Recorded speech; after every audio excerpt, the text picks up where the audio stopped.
Hello everyone, welcome to the English owl. आज हम computer science की क्लास 12 के मार्क डिस्ट्रीब्यूशन की बात करेंगे। कंप्यूटर साइंस का जो आपका एग्जाम है उसके अंदर आपके ऊप्स कॉन्सेप्ट मतलब ऑब्जेक्ट ओरिएंटेड प्रोग्रामिंग के कॉन्सेप्ट्स विद C++ आपके 30 मार्क्स कैरी करते हैं। इसके बाद आपका जितना डेटा स्ट्रक्चर्स है वो आपका 14 मार्क्स का कैरी करेगा। डेटा स्ट्रक्चर्स के अंदर आपके data file handling, link list, stacks and queues ये वाले चैप्टर्स आ रहे हैं। इसके बाद हमारे पास SQL के कॉन्सेप्ट्स हैं, ये आपका 8 मार्क्स कवर करेगा। नेक्स्ट बूलियन अलजेब्रा, ये 8 मार्क्स का कवर होगा। एंड जो लास्ट चैप्टर है आपका नेटवर्किंग, वो आपका 10 मार्क्स कवर करेगा।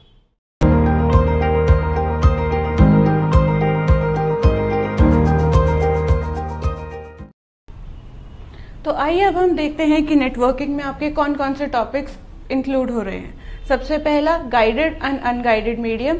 इसमें आपके पास जितनी भी गाइडेड मीडियम होंगे जैसे कि वायर्स हैं, coaxial wires, twisted cables and optical fibres, वो इंक्लूड होगी। एंड अनगाइडेड मीडियम में आपके जितने भी वायरलेस नेटवर्क्स हैं वो सब इंक्लूड होगा। नेक्स्ट है हमारे पास topologies. Star and bus topology आपकी मेन टोपोलॉजी है। इसके अलावा आपके पास सर्कुलर टोपोलॉजी भी है। इस टॉपिक से आपको एक प्रॉपर एप्लीकेशन बेस्ड क्वेश्चन आएगा जिसमें एक सिनारियो दिया होगा एंड आपको उनको ये बताना है कि कौन सी टोपोलॉजी आप वहाँ पे बेस्ट सूटेड होगी। नेक्स्ट टॉपिक है हमारे पास एरिया नेटवर्क्स के ऊपर, जैसे लैन, मैन, वैन एंड पैन। इसके ऊपर भी आपको एक एप्लीकेशन बेस्ड क्वेश्चन आ सकता है या इनके बीच में आपको डिफ्रेंशिएशन लिखने को आ सकते हैं। ये सबसे इम्पॉर्टेंट टॉपिक है इंटरनेट सिक्योरिटी के ऊपर कि जब हम इंटरनेट के ऊपर लॉगिन करते हैं तो हमको क्या क्या सिक्योरिटी लेनी चाहिए या क्या क्या अटैक्स हमारे ऊपर हो सकते हैं, जैसे कि फिशिंग है, ईव्सड्रॉपिंग है और भी कितने सारे अटैक्स आपके NCERT में लिखे हुए हैं। तो आप सबको एक बार गो थ्रू कर लीजिए। नेक्स्ट हमारे पास मोबाइल वर्किंग है। आपका मोबाइल का नेटवर्क कैसे वर्क करता है, आप एक एरिया से दूसरे एरिया में जब जाते हैं तो क्या क्या सिनारियोज कंसिडर करने चाहिए, 1G, 2G, 3G, इन सब के बारे में एक छोटा छोटा नोट आपको आ सकता है।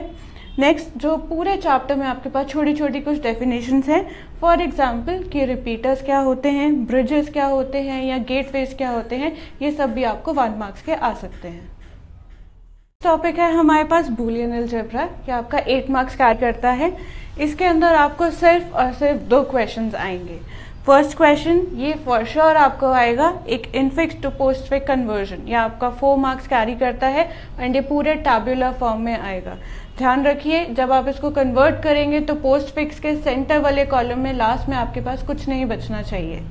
नेक्स्ट क्वेश्चन है हमारे पास बूलियन अलजेब्रा के जितने भी लॉज हैं वो आपको आने चाहिए और इनको प्रूव करना आना चाहिए उनके ट्रुथ टेबल के साथ। यहाँ तो आपको ये क्वेश्चन आ सकता है या इसके साथ चॉइस में आपको जो क्वेश्चन आएगा वो लॉजिक गेट्स का होगा, जिसमें आपके पास एंड गेट, और गेट एंड नॉट गेट होगा। इन तीनों का मिक्सचर करके आपको एक प्रॉपर लॉजिक सर्किट बनाना है। इन दोनों में से आपको कोई एक क्वेश्चन आएगा, बट ये इनफिक्स टू पोस्टफिक्स कन्वर्जन ये आपको डेफिनेटली आता ही है।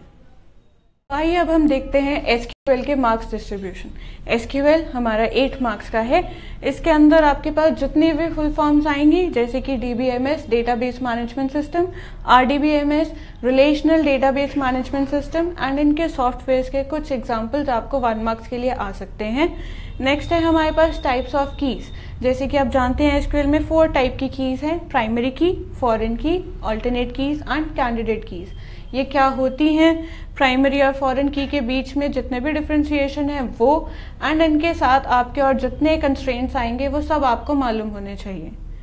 नेक्स्ट हमारे पास DDL statements, DML statements and DCL statements हैं। जो ये इनकी क्या डेफिनेशन होती है, इनके अंदर कौन कौन से क्लॉजेस आएंगे ये भी आपको मालूम होने चाहिए। एक 4th टाइप की स्टेटमेंट है हमारे पास जिसको हम DCL स्टेटमेंट बोलते हैं। इसके अंदर commit, roll back and save point आता है। इन तीनों के भी फंक्शंस एंड डेफिनेशंस आपको 1 मार्क्स के लिए आ सकती हैं। कमांड्स जैसे कि between, like, in, group by और हैविंग, इन सब के ऊपर भी आपको क्वेरीज लिखने को आ सकती हैं। हमारे पूरे SQL में जो मोस्ट इम्पॉर्टेंट टॉपिक है वो है जॉइंट्स। जॉइंट्स के अंदर जब भी हम किसी 2 टेबल्स को प्रॉपरली ज्वाइन करके कुछ आउटपुट लिखते हैं उन चीज़ों को हम जॉइंट्स बोलते हैं।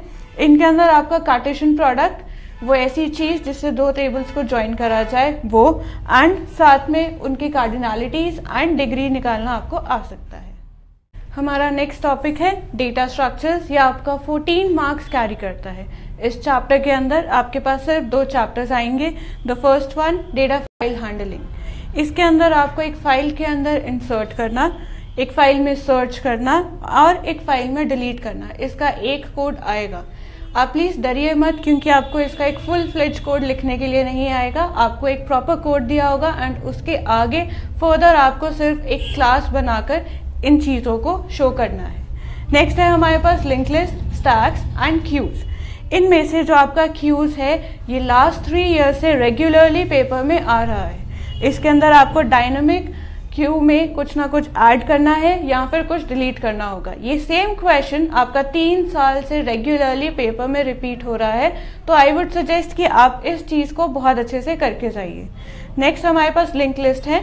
इसके भी आने के चांसेस उतने ही फेयर हैं जितने क्यूज के हैं, बट क्यूज के अंदर आपको एक और एडवांटेज मिल सकता है, क्योंकि इसके अंदर एक और टॉपिक है सर्कुलर क्यूज, जिसके अंदर से आपके पास आउटपुट या एरर के क्वेश्चंस आ सकते हैं। आइए अब हम देखते हैं लास्ट टॉपिक हमारा oops concept, object oriented programming structures. ये हमारा 30 मार्क्स का आता है।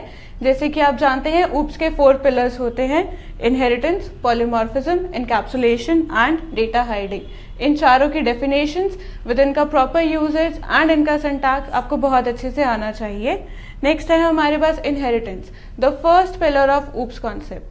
कितने टाइप के इनहेरिटेंस हैं एंड जब हमारा एक प्रॉपर इनहेरिटेंस का कोड रन होता है तो कौन से ऑर्डर्स में कंस्ट्रक्टर इन्वोक होंगे, ये भी आपको आना चाहिए, क्योंकि एक 4 मार्क का क्वेश्चन आता है। नेक्स्ट हमारे पास पॉइंटर्स है। इस चैप्टर से आपको सिर्फ आउटपुट के क्वेश्चंस या एरर के क्वेश्चंस आ सकते हैं, बट ये दोनों मिलाकर आपको पूरे 6 मार्क्स कवर करते हैं। नेक्स्ट कंस्ट्रक्टर का चैप्टर है। इसमें कंस्ट्रक्टर क्या होता है, कितने टाइप के कंस्ट्रक्टर्स हैं, जैसे कि कॉपी कंस्ट्रक्टर है, डिस्ट्रक्टर क्या होता है, वो कब इन्वोक होता है, क्यों इन्वोक होता है, ये सब आपको पता होना चाहिए। इस चैप्टर से आपको आउटपुट के क्वेश्चंस आ सकते हैं। एंड लास्ट हमारे पास एरेज एंड के मैप है। ये 2 ऐसे टॉपिक्स हैं जिनमें से आपको क्वेश्चंस आते ही हैं। एरे में से 2 डायमेंशनल या 3 डायमेंशनल एरे का एक पूरा कोड आपको लिखने को आता है एंड के मैप्स में से आपको ऑक्टेट उसका सॉल्व करने के लिए 4 मार्क का क्वेश्चन आता है। अगर आपको हमारी ये वीडियो पसंद आई है तो आप प्लीज़ इसे लाइक, शेयर एंड सब्सक्राइब कीजिए। Thank you.